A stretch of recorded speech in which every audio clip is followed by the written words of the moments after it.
Hello. Nice to see you all. Are we on? We are live, yes.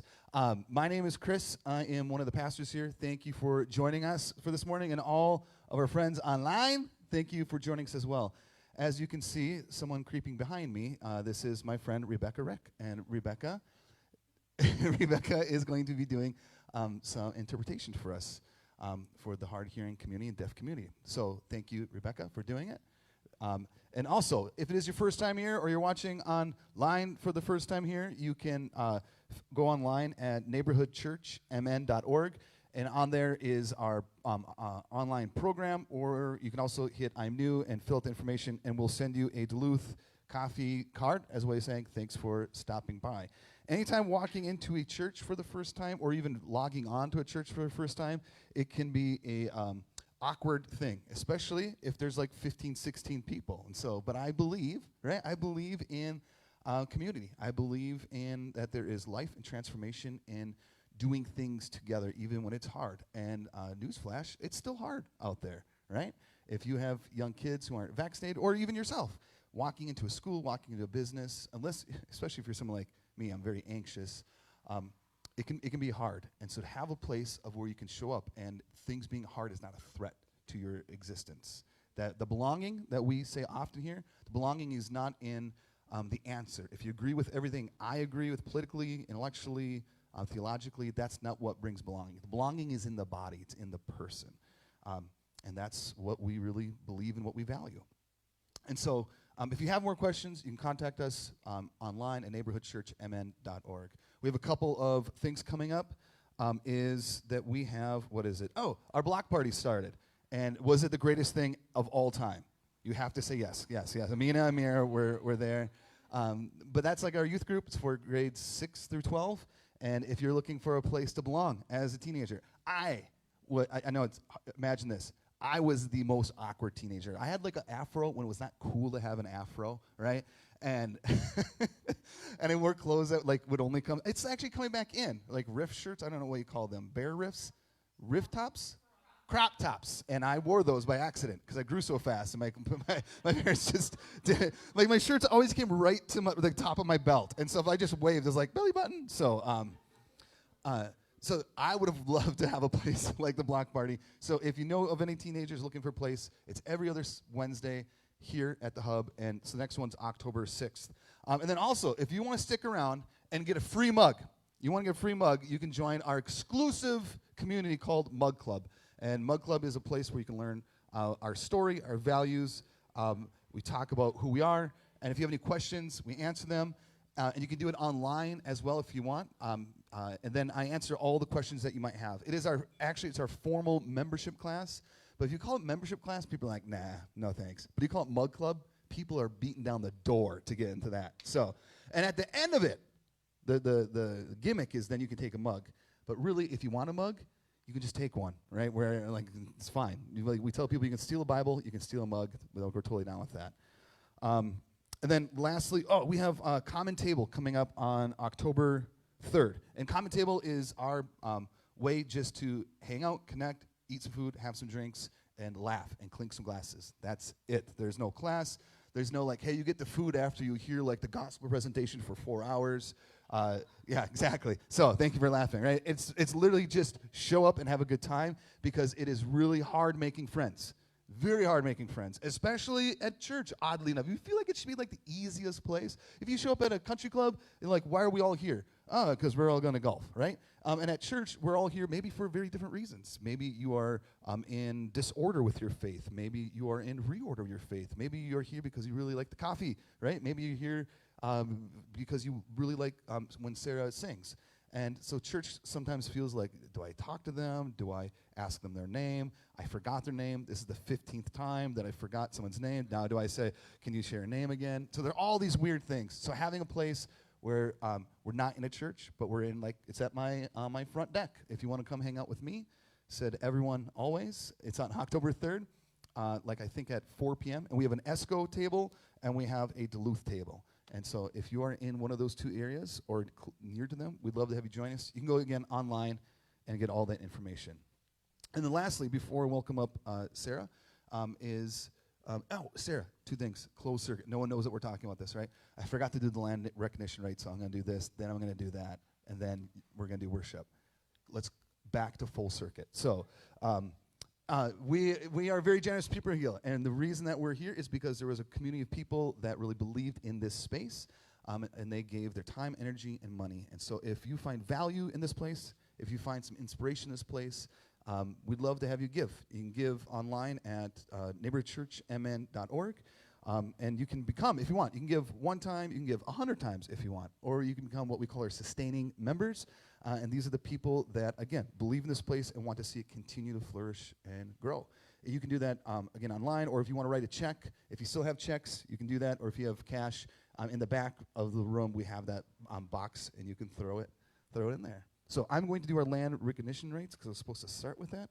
And then Sarah's going to do a reading, and they're going to do some singing. And then today we have my good friend Melissa. Melissa is going to be sharing with us. And what I posted on social media is I just said, buckle up. And I feel like that is the most accurate description for my friend. And I have learned a lot from Melissa. She has inspired me, and she has absolutely challenged me. And I'm really excited about it. So here's our land recognition. We acknowledge that the hub is located on the traditional, ancestral, and contemporary lands of indigenous people. The hub resides on land that was cared for and called home by the Ojibwe people, before them Dakota and Northern Cheyenne people, and other native peoples from time immemorial. Ceded by the Ojibwe in an 1854 treaty, this land holds great historical, spiritual, and personal significance for its original stewards, the native nations and peoples of this region. As a neighborhood church, we are reconciling community, affirming tribal sovereignty, and working to hold ourselves accountable to American Indian peoples and nations. I will welcome up Sarah.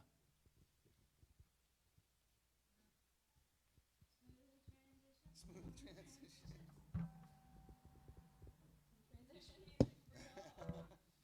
Since you were all begging for it. Hey, good morning.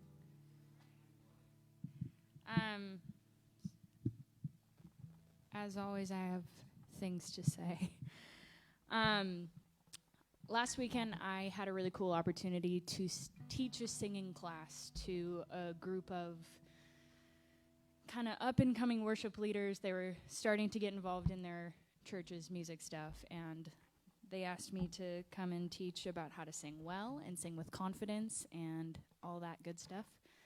And I had written the class about 4 years ago, and so I had to go in and make some edits because I was in a very different spot then. My jokes were all kind of lame, honestly. But it was cool to rewrite the class from a place that I am now. And at one point, I described to them that singing with confidence is just an invitation to being present, that as long as you are allowing yourself to be present to what it feels like to sing, to let your body respond in that way, you notice so much about the way that you're singing just by being present, just by allowing yourself to get present to that. And so I just reframed this whole class on like singing well is just this invitation being present. And then that kind of broke me. And I spent the rest of the week thinking about how everything that I do is just this invitation to being present. That all the stuff that comes up when you're singing in front of a group of people, all those insecurities, all that good stuff, doesn't actually matter and isn't always true. And if you're being present, then you're probably going to sing pretty well because your body just knows what to do. So I've been thinking about that a lot and thinking about worship a lot in that lens. And so I just want to provide y'all with a moment to get present. And so I'm going to take a couple nice breaths together. Then I'm going to read an Emily Dickinson poem. And then I'm going to sing a song, and I hope that you will all sing it with me as an invitation to being present. So take some nice deep breaths. You can stand, you can sit, however you feel like you want to be this morning. That's all right. Take some nice deep breaths through your nose and out through your mouth. And just become aware of what's going on in your body. There's no right or wrong. If you have tension in your neck or your shoulders, just become aware of it. And while y'all do that, I'm going to read some Emily Dickinson. Our journey had advanced. Our feet were almost come to that odd fork in being's road, eternity by term. Our pace took sudden awe, our feet reluctant, led. Before were cities, but between the forest of the dead. Retreat was out of hope, behind a sealed route. Eternity's white flag before, and God at every gate.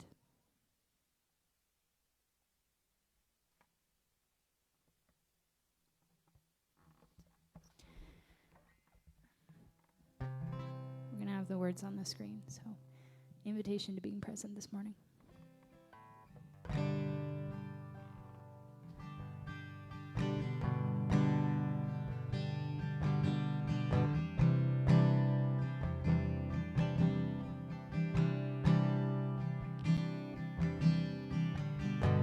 Had our share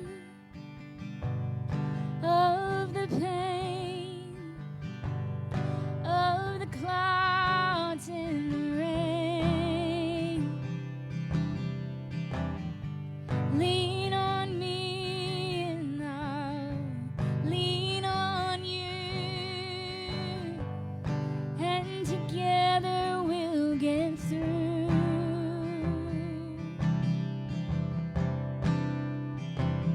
We always do.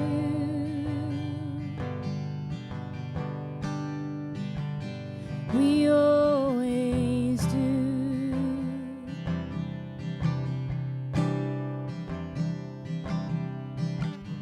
I know you're scared 'cause you can't see the light. You toss and turn through the night, holding me and I'm holding you, and together we'll get through.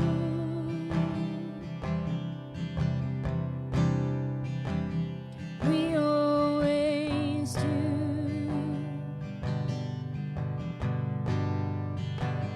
We always do.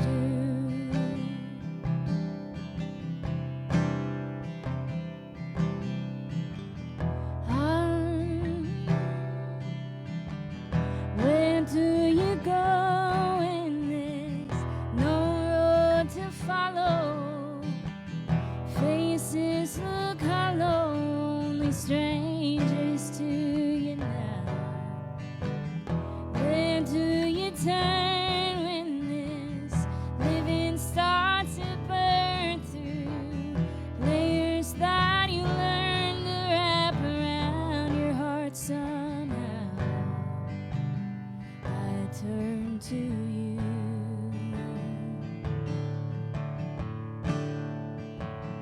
I always do.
Amen.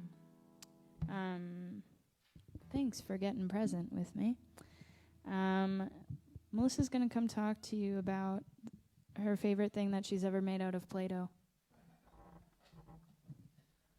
Not a great Play-Doh maker. I'm just not. I don't know, a snake, right? Snake. Everybody makes snakes, huh? All right. Well, good morning, everyone. My name's Melissa Heyndericks, and my pronouns are she, her. I am both very excited to share with you today and also super nervous. I would say, man, was it like 6 or 8 months ago, Chris asked me if I would be willing to share. And that was not the first time Chris has asked me, but it was the first time I felt like I could say yes. So, and what he asked was that I would share about my journey a little bit. My faith has gone through a lot of changes over the past year. Past 10 years. And he wanted me to share about that. And I think it's important for us to create spaces where we get to hear each other's stories. So, I think in the last 5 weeks, I've done maybe 6 outlines of what I wanted to share, and each one of them I would walk away from and come back and be like, that's not it. And then I finally nailed it down, and I was going to share with you all about my values and how my values have changed and how I've grown into them. And at the core of who I am, my values are that I am a truth teller, I am a justice seeker, and I am a community builder. And let me tell you, this talk was glorious. So much to share with all of you. So much so that I had enough information for 3 talks. Yeah, right? So, oh my goodness. So by Wednesday, I was kind of freaking out because I was timing myself in this talk and realizing there was no way that I was going to get all of this information in the time I had. And so, I'm reaching out to my people, and, one of my dear friends is this chronic procrastinator. And she said to me, Melissa, this is beautiful, because some of the best work happens, when it is just crammed into the last minute, And so this has been a common joke between us in our friendship, and it was her procrastination skills that, really helped light the fire. So, I went back to the drawing board and revamped, and today, for this talk, I'm going to be talking about being a community builder and what that has looked like in my life, and how that has changed over time. So, community for me and for my partner Mike has always looked very church-focused. What we looked for in friendships and how we engaged with those around us became very focused around the church communities that we were a part of. And those communities, I don't know if you guys have noticed, but community is kind of this buzzword that goes around. And we're regularly trying to figure out new ways to do that and new ways to build community and engagement. And in these circles that Mike and I were a part of, a lot of that was about coming into a specific space. So there was the church, and oftentimes, you have other circles of engagement like work or school. And the idea was you would make some of those friendships and bring them into a space where they were providing for a felt need, like a mom's group or a crafting circle or Bible studies, right? And all of those things were good, and we were creating some really good community and making some really great connections. One of the good things about groups like that is that you walk into a space and you have an idea of how you already connect with the people that are there, right? So you're sharing some of the same beliefs, same belief structures. Maybe if it's a mom's group, right, here's a bunch of ladies that get what it means to be a mama. But as time went on for me, I began to realize that there were bigger things that these groups weren't quite answering for me. And I started asking some questions. One of those questions, like, as an example, would be with the moms group, right? Why is it that if we have these friends in the community who are already a part of a moms group, why are we asking them to come into this space to create another moms group, right? It just wasn't enough for me anymore to create the space here. I wanted to be in my actual community. I wanted to be in the neighborhood where people were already doing this work and engaging with what was being done there. And the answers to those questions just were not meeting my felt, like just what was there, right? It just wasn't good enough answers for me. And so those questions got bigger. And they just kind of sat there, and they festered a little bit. And then for other reasons, we ended up leaving that community. And what I really want to share about community that is focused in one area is that when we have put all of our eggs in one basket and we choose to set that basket down and walk away,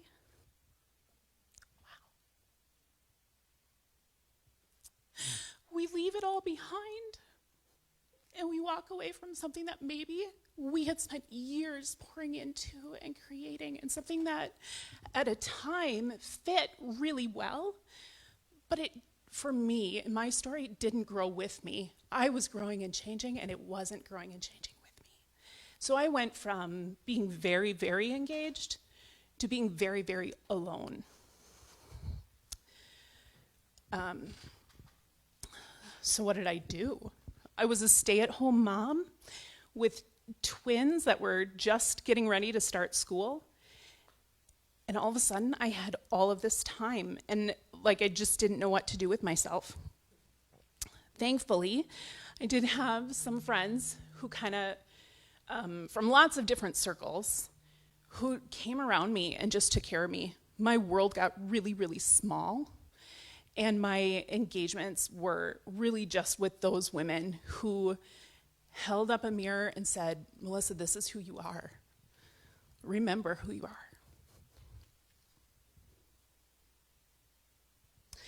And it was times with those ladies that I began to remember who I was and the things that were important to me and why I loved community. And that I needed to find some place to create new community. And I had lots of time on my hands because now I wasn't helping with groups. I wasn't hosting in our house all the time. And so Mike and I began to try some new things. We took some community ed classes. We began to attend here at Neighborhood Church, as well as at St. Mark's AME Church, which is a historically Black congregation in Duluth. We got involved in an adoption support group and met some friends there. And we also engaged with a group called the Family Freedom Center in Duluth. And that gave Mike some really great opportunities to help with education and created some deep friendships for us. Also during that time, I attended a conference on peace and justice. And slowly I began to realize there were some things inside of me that were beginning to bubble up. And I was discovering there were new values that mattered to who I was. This is where the justice seeker started coming into play, and I started like pushing into that and feeling that out a little bit. But the reason I'm sharing that with you, like that journey, is that that was the backdrop for just the next stage of rebuilding something, right? So I had something that was working really well, and then as I grew and changed, it didn't fit me as well. And then we walked out from it and had to begin to seek something new. And as we were seeking something new, I would listen to NPR during the day, and I learned about the Charlottesville Unite the Right rally. And I had learned enough about justice and racism at this time that what I saw happening on the news was a repeating of our history. And it broke me. And thankfully, we had started to build some community enough that online, on Facebook, someone had posted from one of our groups that there was going to be a rally, a peace rally at the CJM Memorial in Duluth. And so I was like, yes, truth teller, justice seeker, rising up. I'm like, that's what we're doing. And so that was actually our family's very first action in engagement towards peace and standing up for what we believe in publicly. And it was there that we met the Benton family, Gabrielle and Jarrell Benton, who that relationship changed our family. If you have been around if you've been around for a while, then you probably know that Mike and I have taught a class called Whiteness 101. And Gabrielle and Jarrell graciously took us up on co-facilitating that class. They were new to the area when we met them, so I was like, oh man, they are Southerners who just moved to the Northland, and it is fall, and they are in for a ride. And they both worked in education, and so they were gearing up for getting into the school year. Plus, their kids were starting school, right? So that's a lot of stuff. And, because I'm the type of person that wants to make connection and, take care of those that I see need in, that was just something we offered, some meals. And then over time, we just made connection through conversation and realized that our families actually had a lot in common. That both of our families were about justice, that both of our families cared about racial reconciliation. And we had a lot to learn from Gabrielle and Jarrell. And so that time that we spent with them, where they came in and helped to co-facilitate that Whiteness 101 class with us, I learned so much. And that friendship, the thing I really want to share about that friendship is that the friendship itself created proximity. And it was with humility and with vulnerability on mine and Mike's part that we stepped into being really honest about the things we didn't know. If you're not familiar with our family, we've adopted transracially, so we have Black children in our family, which means there are things that as a white mama, I just don't know. And Gabrielle came aside to me and lovingly taught and spoke into and continues to this day. And they are the Bentons are family to us because we all showed up, right? We all chose to show up in our community for something that we stand for. So here's my point, right? And why I want to share this part of being a community builder. It took time for me to figure out what my values were. This was over a long stretch of time where I had to break down what I had been a part of, and then I needed to try something new. Now, if we're really fortunate, we have circles of community that will grow and change with us. Sometimes that doesn't happen, and we need to exit them or leave part of it and seek out community in new spaces. And that is overwhelming and scary. And it's okay. It's okay when things are hard and when it's scary. And one of the little secrets that I figured out was like, the more you do it, the less scarier it feels. And I am an introvert. Like, I'm sitting here in front of you all sharing today as an introvert who struggles with social anxiety. My husband, bless him, is a extrovert and also loves community. So, like, you can imagine, like, he can speak to that anxiety within me and him sometimes having to literally pull me out the door to get me to do and try new things. And although I didn't always love everything that I tried, I am glad that we did it because of the relationships that we've walked away from some of those spaces with. So the other thing I want to say about doing things that are hard and difficult and different is that action builds humility and resilience. And I think that probably we could all agree that right now our world needs people in it that are actively building humility and resilience. So I'm going to directly read from my notes here for this next part because I don't want to miss it. So why community builder today here at Neighborhood Church? Why is that my focus? Because Neighborhood Church has experienced a lot of change in the last 2.5 years. And then we heaped COVID on top of it. That's a lot of change, you guys. We have walked through a season where we have honed what we are not about. We know who we aren't anymore.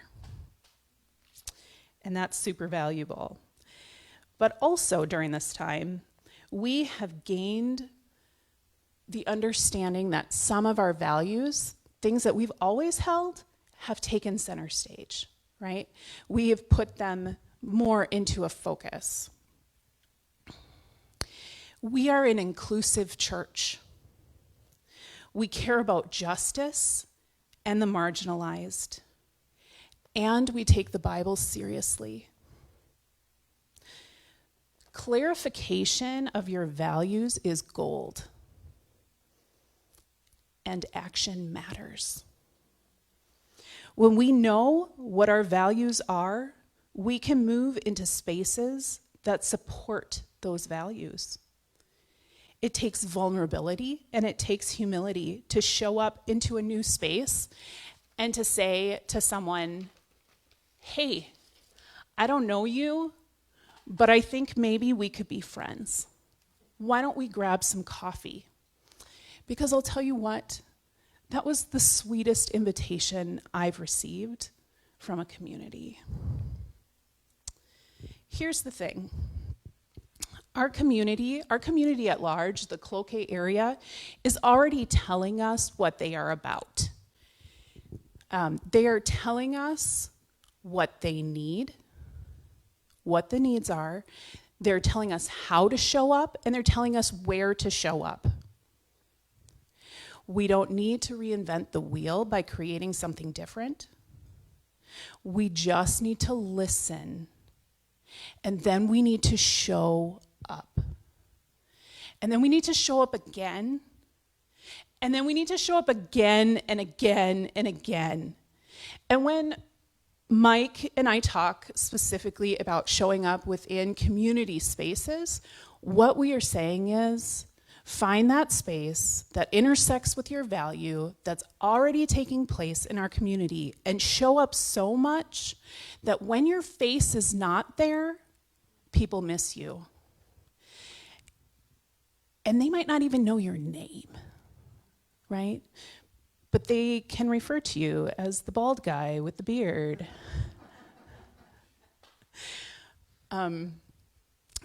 So we just, I want to encourage you all to show up. And now I know how deeply frightening that can be. And how, like, maybe it would be easy to look at Melissa, who's sitting here and speaking to you today, who cares about justice and who cares about telling the truth and speaking true things to hard places. Yes, I care about those things, but I also understand Mike is not me. Chris is not me. Nita is not me. We all show up in the community in different ways, and our community needs that. So maybe you are the type of person that cares about creation, and you care about the creatures that are running all over the place. Let me tell you, right now,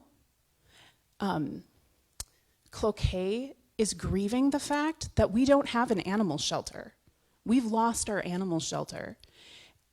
And they're organizing and they're talking about that. That's been on some of the social media pages.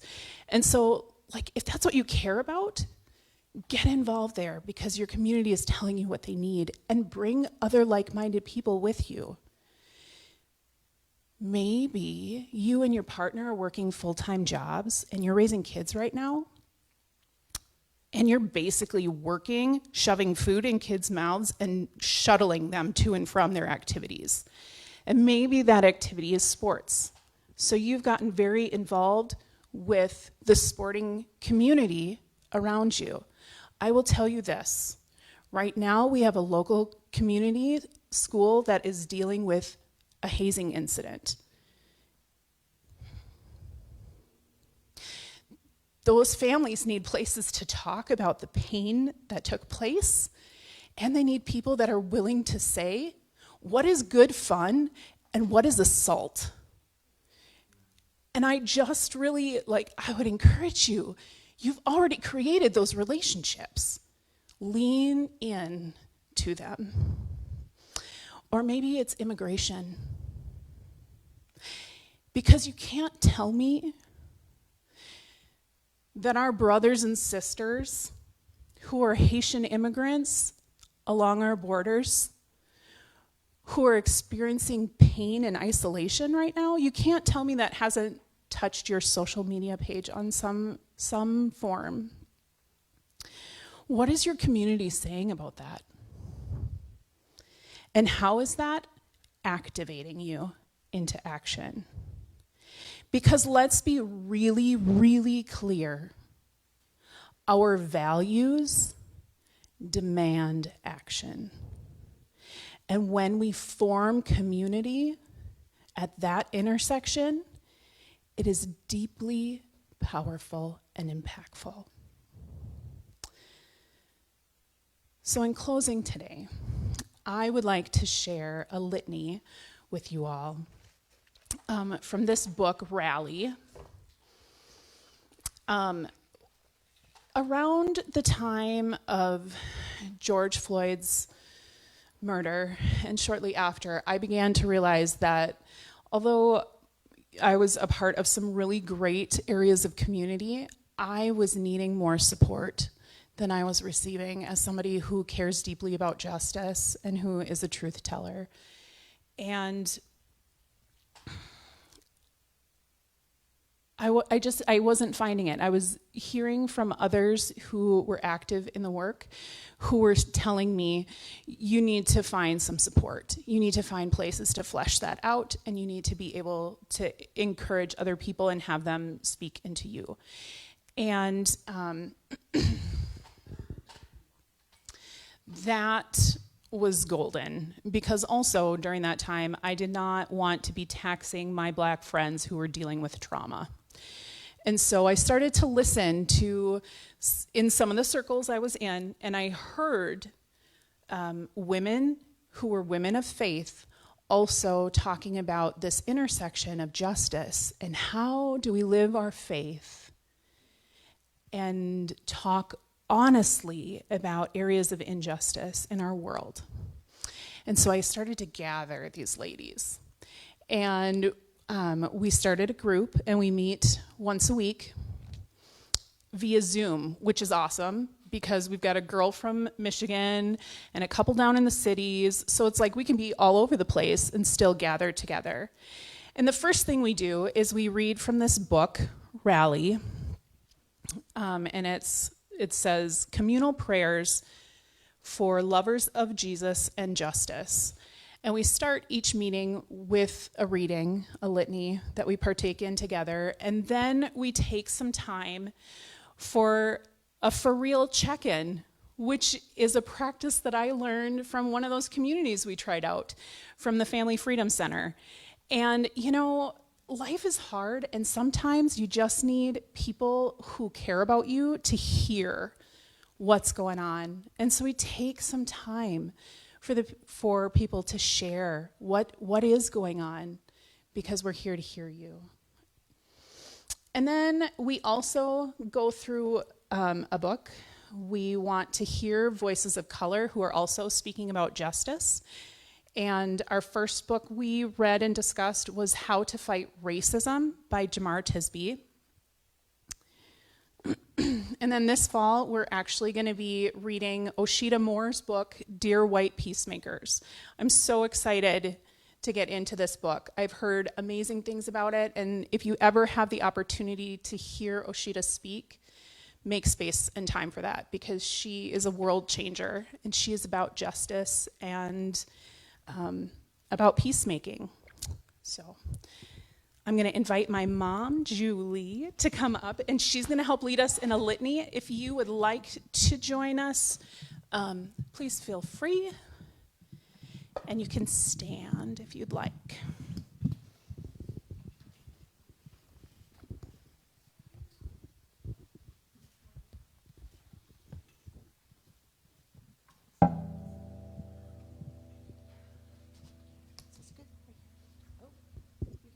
Right next to me. In the circle. Lord, you have shown us your ways of compassion and justice. Forgive us for being so caught up in our lives. Forgive us for not having eyes to see and closing them when we don't want to see. Forgive us for not having ears to hear and covering them when we do not want to hear. Forgive us for not knowing you, seeking you, and following you. Revive your church, renew us, and remake us in your image. Revive your church, renew us, so that we may point others to a new heaven and new earth. Jesus, you modeled sacrifice and love for neighbor. Deliver us from our anemic and self-focused faith practices. Deliver us from narcissism in our worship practices that center on us and not others. Deliver us from fear that keeps us from taking risks in order to serve our neighbor. Deliver us from apathy in our hearts towards those at the margins. Revive our church. Renew us and remake us in your image. Revive your church. Renew us so that we may point others to a new heaven and new earth. Holy Spirit, you promise to root, strengthen, and guide us. Fill us with courage to speak out and speak up when we feel weak. Fill us with assurance that you are working in ways we can't always see. Fill us with power to act and love and be the church you are making us to be. Fill us with wisdom of a gentle dove and a shrewd serpent, that we may be effective. Revive your church. Renew us and remake us in your image. Revive your church. Renew us so that we may point others to a new heaven and new earth. Lord, you promised that you are coming back in your fullness to restore and renew. Help us to be made new now and at your full return. Help us to confess together, repent together, and hope together for the church. Help us to live into the reality that we serve a God who will make wrong things right. Help us point to the coming kingdom with our actions and lives. Revive your church. Renew us and remake us in your image. Revive your church. Renew us so that we may point others to a new heaven and a new earth. Amen.